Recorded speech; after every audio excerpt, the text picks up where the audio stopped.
اور ہم کو اس کو کس طرح سے ماننا چاہیے. مولانا محمد محسن صاحب قبلہ کی بصیرت افروز تقریر آپ تمامی حضرات نے سماعت فرمائی.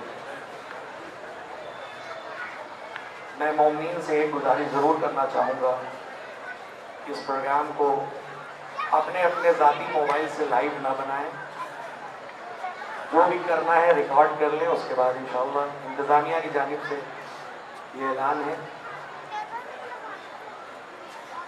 فرش ازاں یہ شاہ بچھائے ہوئے ہے رات, ماحول سوگوار بنائے ہوئے ہے رات. تاروں کے قمقموں کو سجائے ہوئے ہے رات. لو آنسوؤں سے آج لگائے ہوئے ہے رات. مانگو دعا یہ رات گزر جائے یا ہمیں, رومال سیدہ رہے ہر دم نگاہ ہمیں. سوگواران حسین مظلوم, ماتمداران سید الشہداء, آپ آگے جلوس ہماری میں شرکت کرنے کے لیے کس لیے آئے ہیں؟ حالات ہر سال کی طرح ویسے نہیں ہیں جیسے ہر سال تھے. آپ آزادی کے ساتھ امام حسین کی عزاداری کرتے تھے, لیکن اس سال ایسی وبا پھیلی کہ ہم اپنے گھروں میں عزاداری کو قید کر کے رہ گئے. ہم پر پابندیاں ہیں کہ ہم گھروں کے باہر نہ نکلیں, ہم مختصر تعداد میں نکلیں. لیکن اے فاطمہ زہرا ہمیں معاف کریے گا, ہم اس شان سے عزاداری نہ کر سکے جس شان سے ہمیں عزاداری کرنا چاہیے تھا. امام حسین کے غم کو ویسے نہ منا سکے کہ جیسے منانا چاہیے تھا. لیکن یہ ضرور کہوں گا کہ ساری دنیا جب اس بیماری کی وجہ سے اپنے گھروں میں قید ہو رہی تھی, ہماری واحد قوم تھی جو گھروں سے باہر نکل کر فرش عزا تک آ کے بتا رہی تھی کہ ہم حسین کی عزاداری میں شامل ہوں گے, چاہے کیسے بھی حالات ہوں, ہم حسین کی فرش عزا بچھائیں گے. یہ مائیں, یہ بہنیں, یہ بزرگ, یہ نوجوان ایک تجسس دیکھا, ایک ہی بات دیکھی کہ جلوس کب اٹھے گا, ماتم کب نکلے گا. ننھے ننھے بچوں میں یہ اضطراب, یہ کیفیت اس بات کی علامت ہے کہ اے مولا حسین ہم 1400 سال سے آپ کے غم کو منا رہے ہیں. یہ غم نہ ہوگا تو ہم تڑپ کے مچھلی کی طرح مر جائیں گے, لیکن اس غم کو ضرور کریں گے. ہاں سوگوارو, یہی تو وجہ ہے کہ ہم نے باہر نکل کے بتایا کہ دیکھیں ہم امام حسین کے عزادار ہیں, ہم امام حسین کو پرسہ دینے آئے ہیں. ابھی خبر ملی ہے انتظامیہ کی جانب سے کہ کچھ طرف سے پابندیاں عائد ہو رہی ہیں, لوگوں کی نظر آپ کے جلوس پر ہے, ہر چیز پر ہے. میں ماؤں اور بہنوں سے کہوں گا کہ سامنے والے گیٹ سے نہ آئے, پیچھے والے جو درمیان کے گیٹ ہے اس سے تشریف لائیں. اور بزرگوں سے بھی کہوں گا کہ یہاں سے دھیرے دھیرے واپس جائیں, کیونکہ ہمیں فرش عزا پر بیٹھنا ہے, اس ذکر کو کرنا ہے اور اس کے بعد اس ذکر سے یہاں سے چلا جانا ہے. ارے 1400 سال ہو گئے لیکن ہم حسین کے اس غم کو منا رہے ہیں. میں کہوں گا آقا حسین ہم آپ کے غم کو منا رہے ہیں, ہم آپ کو ہر حال میں یاد کر رہے ہیں, لیکن شاید آقا حسین کہیں تم نے تو تھوڑی سی پابندی میں مجھے یاد کیا, لیکن حسین وہ ہے کہ جس نے آخری وقت میں بھی تم کو یاد کیا. یہی تو کہا تھا اے بیٹا سید سجاد جب واپس مدینے جانا تو میرے شیعوں کو میرا سلام کہنا اور ان سے کہنا کہ حسین نے تم کو ہر وقت یاد کیا, لیکن سب سے زیادہ اس وقت یاد کیا جب میں علی اصغر کے لاشے کو لے کر آگے بڑھا تھا. ہاں سوگواران حسین مظلوم, خدا کوئی غم نہ دے ہم کو سوائے اس غم امام حسین کے. ہاں عزادارو, ماتمدارو, آپ کی آوازیں بلند ہو گئی. ہم اس لیے پرسہ پیش کرنے کے لیے آئے ہیں کہ شہزادی ہم سے شکوہ نہ کرے کہ حالات خراب ہوئے تو میرے حسین کو پرسہ نہیں دیا. لاکھوں سلام ہماری ملت پر, ایک ایک فرد پر کس نے اپنی جان کی قربانی کو عزیز نہ سمجھا لیکن حسین کی عزاداری کو عزیز سمجھا. آزادارو, یہی تو وجہ ہے کہ امام حسین کے اس غم میں ہم جب بھی آگے بڑھتے ہیں ہم ایک چیز دیکھتے ہیں کہ ہم سے امام حسین کا غم کیسے منایا جا سکتا ہے. آزادارو, جب بھی کوئی مرتا ہے، ہمارے اپنے درمیان سے کوئی جاتا ہے، تو مرنے والے کی بھی ایک خواہش ہوتی ہے، اور جو رہ جاتے ہیں ان کی بھی خواہش ہوتی ہے۔ مرنے والے کی خواہش یہ ہوتی ہے کہ جب میں دنیا سے جاؤں تو میرے ورثہ غسل و کفن کا انتظام کریں، زیادہ تعداد میں لوگ ہوں، اور جو رہ جاتے ہیں ان کی یہ خواہش ہوتی ہے کہ ہم کثیر تعداد میں اپنے مرنے والے کے غم کو منائیں۔ لیکن ہائے رے کربلا کہ جہاں مرنے والا حسین ہے اور رہ جانے والے سید سجاد ہے۔ ابھی یہیں کے رہنے والے ایک خطیب کا انتقال ہوا، بنگلور میں مرے، ہاں ایک بیٹا تھا، زیادہ تر رشتہ دار چلے گئے، پابندیاں تھی، لیکن کہا نہیں حسین کا ذاکر ہے ضرور جائیں گے۔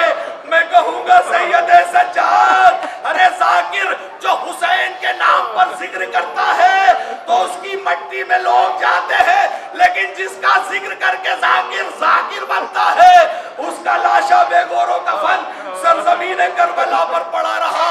ہاں عزادارو، آپ متوجہ ہیں، زیادہ وقت لینا مقصود نہیں ہے، حالات کے پیش نظر بس تھوڑی سی تمہید اور پھر تبرکات برآمد ہوں گے۔ ہاں عزادارو، آپ متوجہ ہیں، بس آپ کا متوجہ ہونا ہی اس بات کی علامت ہے کہ آپ امام حسین سے مانوس ہیں، ان کے غم سے مانوس ہیں۔ ہاں عزادارو، جب یہ قافلہ جا رہا ہے نا کربلا کے بعد کوفے کی منزلوں کو طے کرتا ہوا، تو ایک بار ایک شخص آتا ہے امام سید سجاد کے قریب، اور آنے کے بعد کہتا ہے جب مسلم آئے تھے، قید خانے میں ڈالے جا رہے تھے، دربار میں لائے گئے تھے، تب بھی میں موجود تھا، آج بھی میں موجود ہوں، لیکن تمہارے گھرانے کا وہ مسلم تھا کہ جس کی نگاہیں بلند تھی، شیرانہ انداز سے مجمع کو دیکھ رہا تھا، لیکن اے سید سجاد تم تو سروں کو جھکائے ہو، تمہاری نگاہیں جھکی ہیں۔ ایک بار آقا سید سجاد نے کہا تم نے انصاف نہ کیا، میرا مسلم جب دربار میں لایا گیا تھا تو اس کے سامنے اس کی مائیں اور بہنیں نہیں تھی، میرے سامنے میری مائیں اور بہنیں بے پردہ ہے، میں اپنی نظروں کو جھکائے ہوئے ہوں۔ ہاں عزادارو، بس ایک منظر اور آپ کو آگے کی طرف بڑھا دینا چاہتا ہوں۔ یہ راستہ طے کرتا ہوا قافلہ جا رہا ہے، سہل صحابی رسول ہیں، ایک بار عمرہ کر کے شام کی طرف آتے ہیں، اور آنے کے بعد شام کا کیا منظر دیکھا کہ ہر طرف عید کا جیسا ماحول ہے، لوگ نئے نئے کپڑے پہنے ہیں، ہر طرف خوشی کا ماحول ہے۔ ایک بار ایک دکاندار کے پاس جاتے ہیں اور اس سے کہتے ہیں کہ میں صحابی رسول ہوں، میں اسلام سے واقف ہوں، لیکن میرے سامنے کوئی ایسی تاریخ نہیں ہے کہ آج کوئی عید کا دن ہو۔ وہ کہتا ہے عید کا دن نہیں ہے، بس آج ایک خوشی ہے کہ حسین مارے گئے، ان کا قافلہ لایا جا رہا ہے۔ سہل کہتے ہیں کون حسین؟ کہا حسین ابن علی۔ ایک بار سہل تڑپ جاتے ہیں، آگے بڑھتے ہیں، قافلے کے قریب آتے ہیں، دیکھتے ہیں ایک لٹا ہوا قافلہ ہے، قافلے کے آگے آگے بیبیاں چل رہی ہیں، پیچھے لوگ کے نیزہ پر سر بلند ہے۔ ایک بار سہل ایک چھوٹی بچی کے قریب جاتے ہیں، آزاداروں ایک چھوٹی بچی کے قریب جاتے ہیں، اور جانے کے بعد کہتے ہیں میں سہل نبی کا صحابی ہوں، لیکن میں کچھ کر نہیں سکتا کیونکہ میرے پاس نہ طاقت ہے نہ تلوار ہے، یہ ظالم بہت خطرناک ہے، لیکن ہاں کوئی ایسا کام ہو بچی بتاؤ، میں حسین سے مانوس ہوں، میں تمہارا کام کر دوں۔ ایک بار جناب سکینہ نے کہا سہل اگر کچھ کرنا چاہتے ہو نا تو ایک کام کرو کہ جو اس کے ہاتھ میں حسین کا سر ہے نا، اس نیزہ بردار سے کہو کہ اس نیزے کو لے کر آگے بڑھے اور ہم لوگوں کو پیچھے رکھ دے، تاکہ سب کی نگاہ نیزے پہ رہے گی، ہمارے پردے کا تحفظ ہو جائے گا۔ ایک بار سہل آگے بڑھتے ہیں، اس نیزہ بردار سے کہتے ہیں کہ نیزے کو آگے بڑھاؤ، وہ کہتا ہے میں کیوں بڑھاؤں؟ ایک بار سہل کی سمجھ میں کچھ نہ آیا، جو زیادہ راہ کے لیے پیسہ رکھے تھے 4000 درہم اس انسان کو دیا، شبر کو دیا، اور کہا نیزہ آگے بڑھاؤ، نیزہ آگے بڑھا۔ اب بیبیاں پیچھے ہو گئی، ایک